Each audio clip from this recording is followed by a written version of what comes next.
One of the very few constants in life is the fact that literally everyone wants to be a YouTuber. I bet that even your dog is running like a niche stream highlights channel. There is a mind-boggling amount of channels out there, and only a small fraction of them are able to make a career out of their channel. To give you an idea, here's some statistics from another video I made. Out of around 15 million active YouTube channels, roughly 95% of them have below 100k subs, and 88% have less than 10k. Fucking hell, I sound like a robot. Anyways, my point is, entertaining people is really difficult, which is why some channels avoid this by making Minecraft shorts.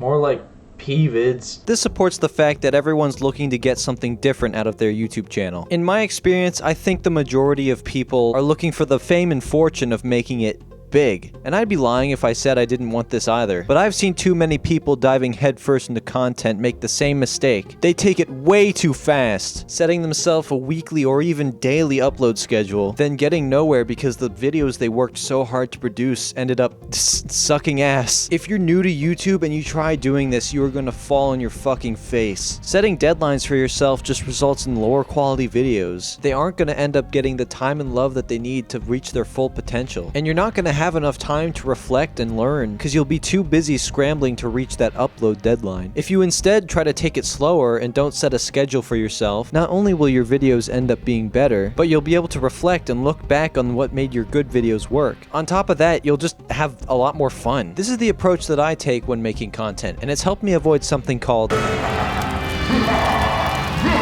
There's a reason that the term burnout is thrown around a lot in the YouTube community. People tend to overwork themselves and lose all their motivation. This of course is unhealthy for their channel and themselves. Treating YouTube as your job when it isn't is a surefire way to burn yourself out quick. In my very trustworthy opinion, I believe that if you treat it more like a hobby, you'll have a higher chance of success than if you treat it like a job. Sure, you're not going to be able to produce nearly as many videos, but the flexibility it allows you is super valuable. You can still have YouTube as a constant in your life without it becoming too overbearing, and if a lot starts happening in your life, you'll be able to take a break without it messing up your flow that much. I do, however, understand that not everyone's going to want to take this approach, and that's quite alright. I'm speaking from my experience, and in my experience, this is the best approach that worked for me. If I haven't made it clear already, my main priority when it comes to YouTube is making the best videos that I can, and this is the area in which I invest the majority of my time. I could invest more time in trying to grow my channel, which I have done in the past, but as some of you already know, I think this kind of approach severely detracts from the quality of a video. When you take a break in the middle of your video to tell people to subscribe, YouTube has a bug that randomly unsubscribes people. It's free, and you can always change your mind. You have taken them out of your video and onto YouTube, completely shattering their immersion. Viewers have become almost entirely desensitized to this though, due entirely to the fact that this is just a super common practice. Now, I have just gone over a mountain of negative stuff about YouTube, but I don't want you to get the wrong idea and think I dislike it or anything. The positives of having YouTube as a hobby greatly outweigh the negatives, and I mean by a long shot. There is no better feeling than working hard to produce a video, thinking, this is an okay video, I think people might like this one, then getting direct messages right after, from people going out of their way to thank you for entertaining them so well. Even without this kind of support, I would still probably keep making videos, but you people made me realize that I want to do this for a very long time. I think a good way to sum up all the points I brought up in this video is just don't do what all the big YouTubers do. The tactics that they use to grow and make money are specifically tailored to their channel, so behaving like a large channel when you're not is gonna really hinder you in the long run. Get original, get creative, make some weird shit that you wouldn't even want your parents to watch. Find a format that you enjoy producing and your audience enjoys watching. I can pretty much guarantee that you'll get a lot more enjoyment out of YouTube if you wait a minute. This isn't the same microphone, right? That's what you're thinking, right? Hi, it's me, post-editing Brobo. The script for this video was written and recorded a couple months ago, and I guess pre-editing Brobo didn't really bother to record an outro, so I'm here to clean up this mess. I scrapped this video at the beginning of the editing process, but after looking back on it, I made some pretty good points, so I decided to revive it. I did my best to fix all the pacing issues that this video had, but in the original recording of the script, I never answered the question that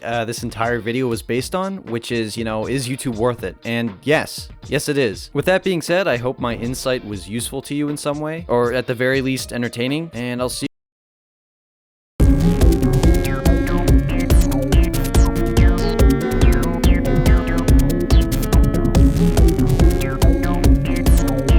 This is a certified hood classic.